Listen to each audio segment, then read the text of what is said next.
Chers internautes de Nouvelle Ob, heureux de vous accueillir à Niamey. Au Niger, il y a désormais un fichier pour des personnes ou entités impliquées dans des actes de terrorisme.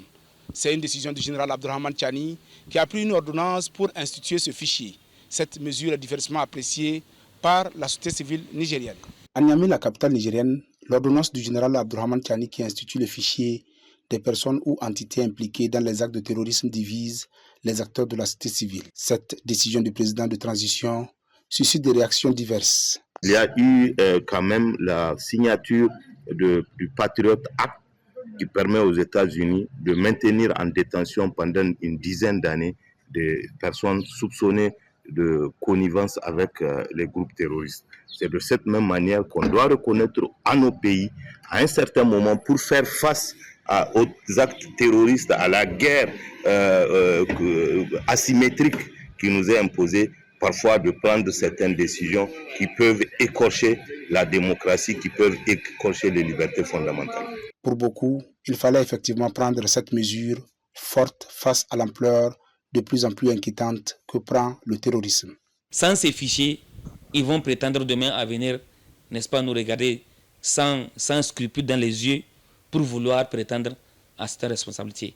C'est effectivement une sanction ou une méthode assez thérapeutique pour guérir le Niger, n'est-ce pas, de toutes ces maladies-là, de ces mauvaises graines, de ces germes, parce que le pays est infesté.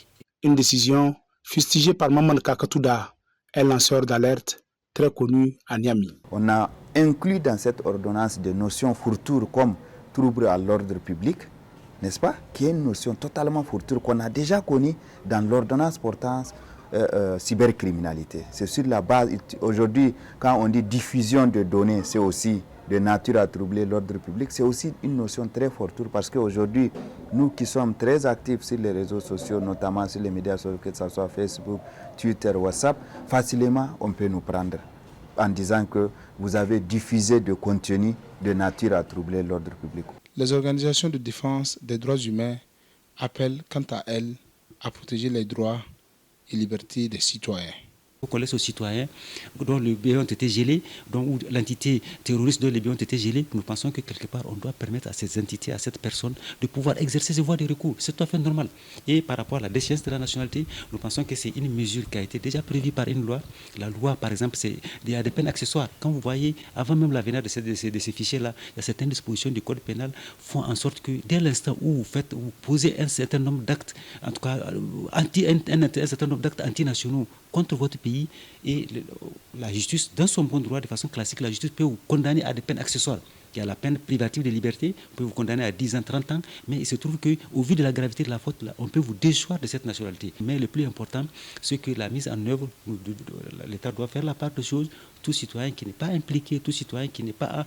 En tout cas, si c'est avéré qu'il n'y a pas de soupçon sur cette personne, la personne doit pouvoir jouir de ses libertés fondamentales. Selon ce nouveau texte, les infractions portant atteinte aux intérêts stratégiques et ou fondamentaux de la nation, tels que le port d'armes contre l'État, l'intelligence avec une puissance étrangère et la fourniture de renseignements tenus secrets dans l'intérêt de la défense nationale, seront désormais sévèrement punis.